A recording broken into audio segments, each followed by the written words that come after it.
So, up until recently, I had no idea who Gabrielle Petito was. I'd heard that she was a missing woman whose body had been found, but apparently, this has actually sparked some political debate. That's right, a woman going missing and her dead body being found has sparked some political debate. Now, for those of you guys that don't know who Gabrielle Petito is, this is a picture of her right here. Nice looking young woman. Shame that she's dead. She was like a van life YouTuber. I'll admit, I've watched a few van life YouTubers. It's possible that, like, back when I was watching that content consistently, like 2 years ago, I might have watched some of her and her fiance's videos at some point. But basically, going back into the story, I've already read this article, so I actually can just summarize what happened really quickly, and then we can talk about the drama. Basically, she was an Instagram sort of vlogger, I guess you could say, and van life YouTuber who would travel around the country in her van, vlogging her experiences on YouTube and on Instagram with her boyfriend slash fiance, and they would like go around, they do videos and stuff like that. Well, a little while ago, there was a police domestic disturbance call made, where apparently some shit was going on. The police showed up, and apparently, at least from what's been said in the articles I've read, the guy, the husband, did not look good. Like, he was like scratched and bruised and stuff like that. She'd clearly given him quite the walloping, and from what I remember, she did not seem to have much going on with herself. So at first, like, the discussion around it was like this idea that, oh, she's like an abusive woman and no one's going to take the guy seriously because he's a victim of domestic abuse. But the cops did what the cops do, separated them, and she ended up staying in a hotel and he stayed in the van or in the house or wherever, right? However, shortly after, she goes fucking missing. Like, very shortly after, she goes missing. And the fiance is like, yeah, I don't know where she is. Apparently, he had locked her out of her van and wouldn't let her back in. Yeah, it was super sus. Apparently, she goes missing, right? Not apparently, obviously. She goes missing. And the fiance was just like, I don't know where she fucking, I don't even know. Yeah, and he showed back up in their home in Florida with the van and without her. And he was just like, yeah, I have no clue where she is. I don't know where she's at. I don't know where she is.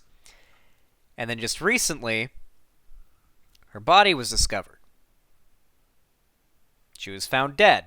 It has been ruled a homicide. We do not yet know how she was killed. We don't really know the details in the case and what evidence is there, but it has been ruled a homicide.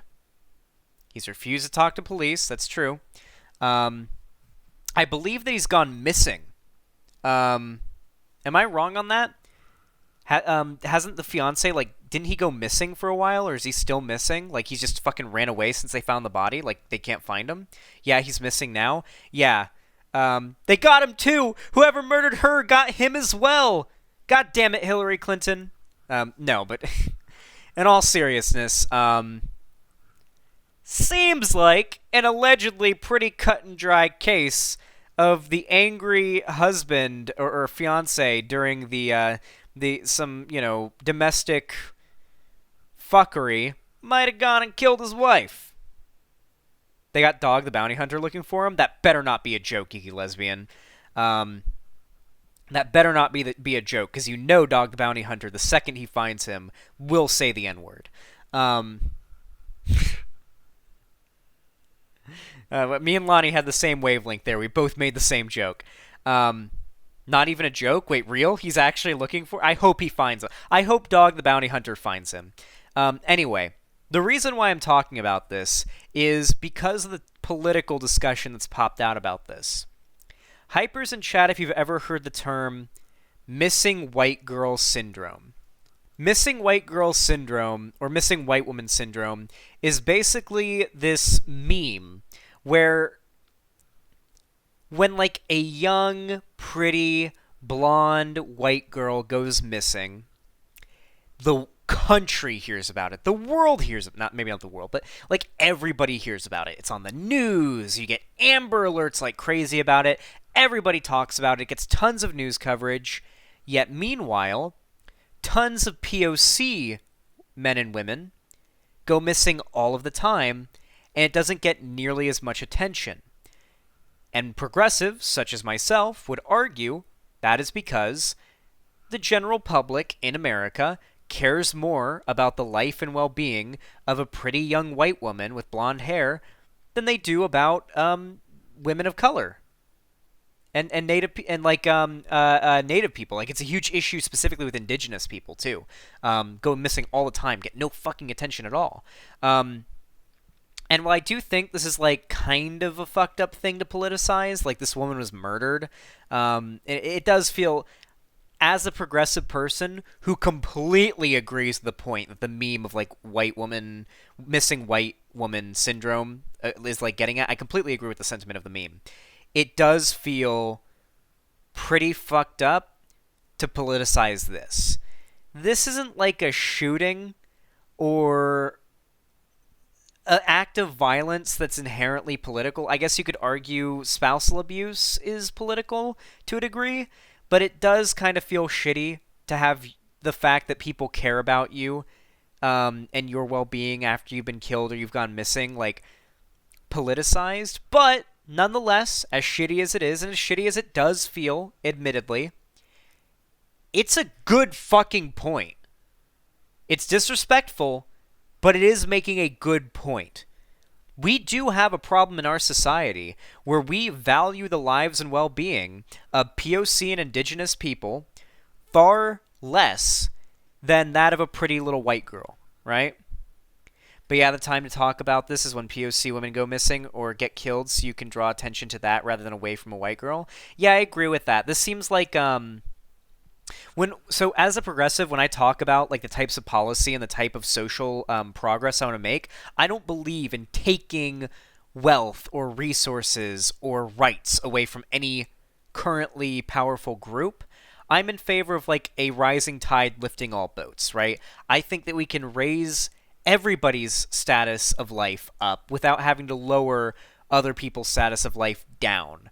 And this kind of makes it feels like we're doing that with the situation, where it's like, nah, fuck this white girl. We need to care about POC who've gone missing. And it's like, well, hold on. We need to care about POC who've gone missing, but that doesn't mean fuck this white girl and fuck the people who care about her, right? Like, you know what I mean. You don't have to attach to Gabby. You should just advocate for women whose cases have gotten less attention. Yeah, I feel like a more positive activism, like, hey, this woman of color or this indigenous person has gone missing. It's not getting a lot of mainstream news coverage. Here's the news article about it. You know, be aware, keep an eye out, be vigilant if you live in this area where they went missing, right? Memorize their face, things like that, right? That kind of stuff, and I have seen that on Twitter, and I have seen a lot of posts like that in the midst of this drama. And to those people, pat on the back from me. You're doing the right thing.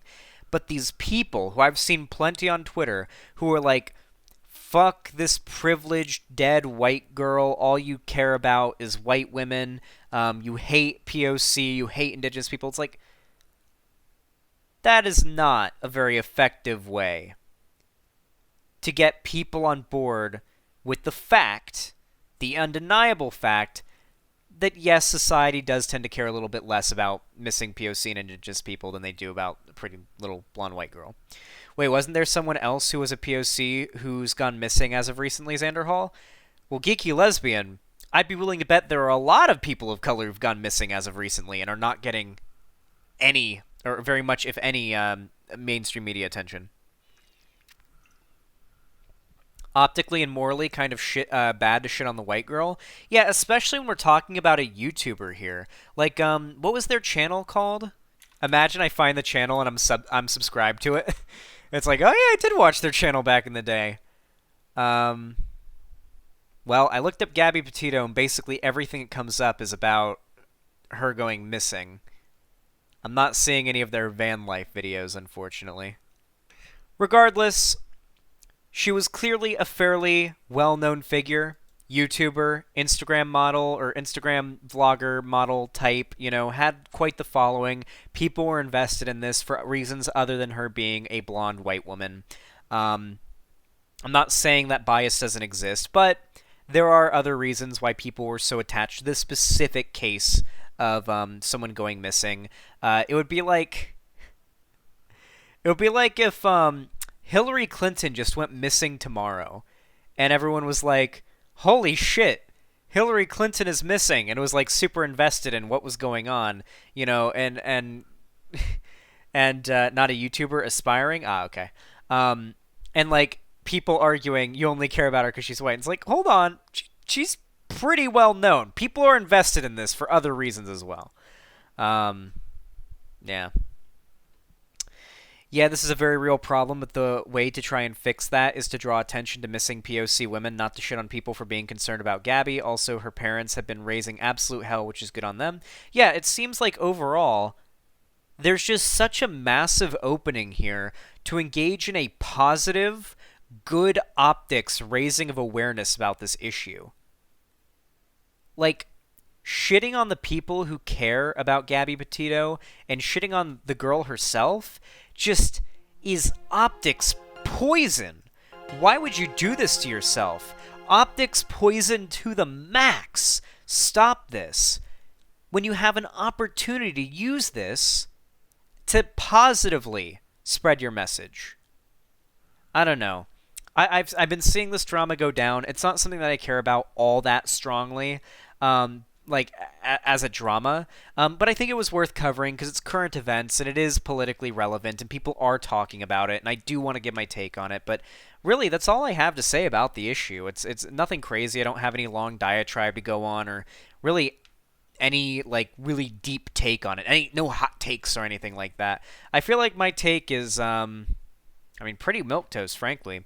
Yeah, I feel like the engagement of a lot of the people who are shitting on Gabby Petito and the people who cared about her are doing a lot more harm than good right now, right? You're making it seem like the people who are trying to raise awareness about missing people of color and indigenous people who aren't getting, an equal amount of attention from the mainstream media and even the police, you're making it seem as though those people are nut jobs.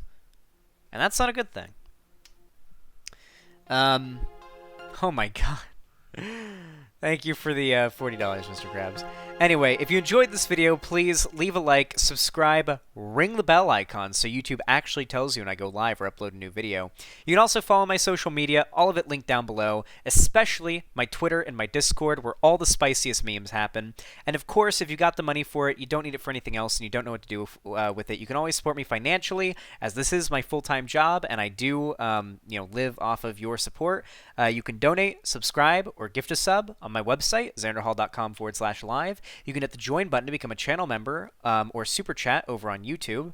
You can subscribe, gift subs, or Prime sub for free with Amazon Prime over on Twitch. And of course, you can also support me directly through Streamlabs or pledging me on Patreon. However, no matter how you support my channel, I really do appreciate it. Thank you so much for watching. And if you've watched this far in the video, I want you to comment, "I like trains." I want you to comment, "I like trains," below the video if you watch this far. Anyway, thank you so much for watching, and I'll see you guys next time.